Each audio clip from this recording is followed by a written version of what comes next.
I think it's definitely important the way women are portrayed in comics. It would have been such a huge support for me growing up and seeing what women can be and can do, whether they're baddies or goodies.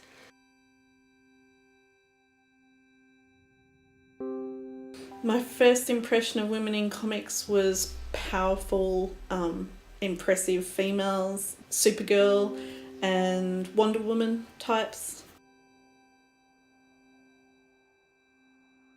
I knew that there were lots of really strong female characters that could really kick ass, and it was only later on that getting to Batman, like, I knew that there were also some really, really cool female villains out there as well.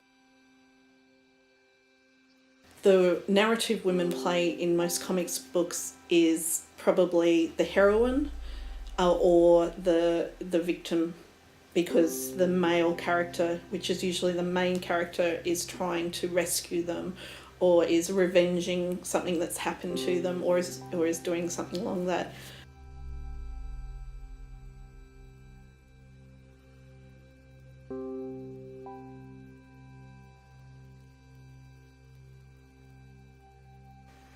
I think the portrayal of women in comics has definitely changed over time. I think Catwoman's a great example. Her costume has definitely changed over time. You look at the 60s Catwoman to compared to now. Also, the attitudes have changed over time. Women have definitely become more independent, self-sufficient, and more driven in their goals, and I think that sort of has grown with society as women have become more independent. My name is Amy Mulder and I am an exploration geologist. I started reading comics from the age of around, I'd probably say around 10. I started reading Garfield comics from the library, but I didn't really start collecting them and reading them seriously until I was about 19. My name is Tamsin Beletska. I'm an enterprise data manager working with IT. Started reading comics probably around 5 or 6 years old. So the comics that I'm currently reading and that I've read in the sort of last 5 years or so are more orientated around zombies, and also the manga comics, because I feel the manga comics are more far-fetched and less realistic based and more fun kind of, and so I use them as a more escapism. And the zombie comics that I've been reading have female characters that are sort of in an element of their own, because they do their own thing and they are part of the story as their own element. So I think that the difference in what I was reading is that there are more female characters because I've widened away from the Western sort of structure of comics.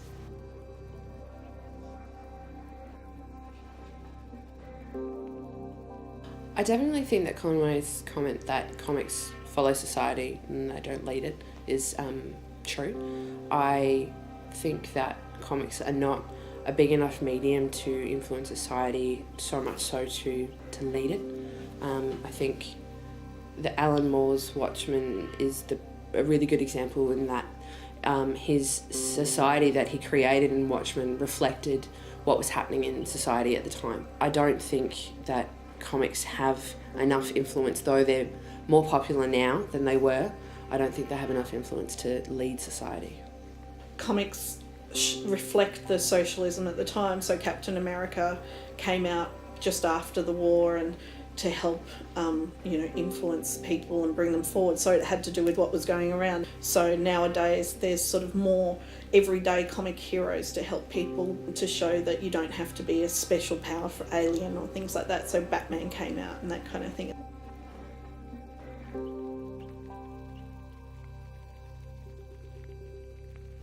Using rape in comics is something that most readers would not want to see. I don't think I would want to see it, despite what artist it is, what author it is. Even if it was my favourite author, I don't think I would want to read that comic. Like, it's not appropriate, it's not worth it. I don't think it needs to be in comics. It can be done in so many other ways, particularly when you're working with a medium like comics where you've got artistic license in front of you, and you can, it's not just the words that you're relying on, you're also relying on the art. So it's not necessary, and I think it's really abhorrent that people sort of just dismiss how violent and how horrible an act like that could be. I had to actually go back and have a look of the sort of fuller context he used that in. Because at first you're quite shocked as a female. I mean, no one wants to approve rape, no matter what medium it's in. In his aspect of what he writes, I mean, you know, Kick-Ass, I loved it, but it shocked people. And that's what it's used for. They use it to show the badness of someone, to show how evil and construct this person is. They do the worst thing possible, and it's impactful. And then at the end of the day, comics aren't reality. If you don't want to see it, don't read it, I think is the moral to that, you know, that aspect. So choose a different comic.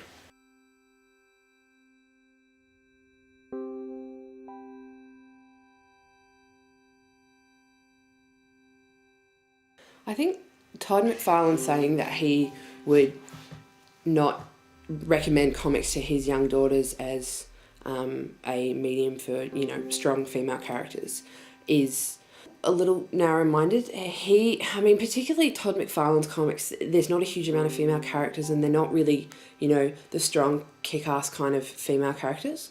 There's definitely heaps out there, and I think if you are a comic book writer, sure, I can understand wanting to have, you know, only reading a certain amount of stuff, but you can't say that reading comics as a young girl is not a good idea. I think there are so many other bad influences out there for young girls, particularly TVs and movies. There are so many good values and wonderful lessons that you can learn from comics, and, you know, I think that comics are a great avenue for young girls. If the parents are involved and they're making sure they know what their kids are reading, I think that's the most important thing.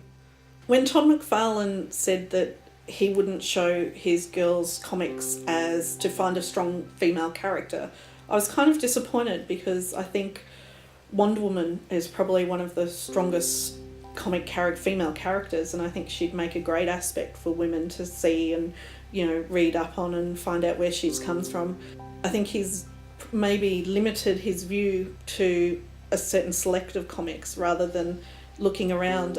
In Japanese comics, there's very strong female characters. You just got to look at a different comic book.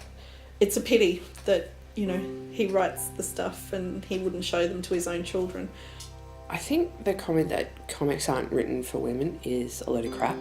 Comics are written for women. I think that lots of writers have women in mind. I don't think that people go, I'm just going to write for men. I'm just going to make this a masculine comic. I think that people are well aware that there are lots of girls that are into comics, are into sci-fi. I've been to comic conventions and there's lots of girls there. And I think that if people want to write comics and have the view that it's only for men, then they're really narrow-minded and they're missing out on one, huge amounts of sales, and two, really behind the times. Comics are definitely both men and women.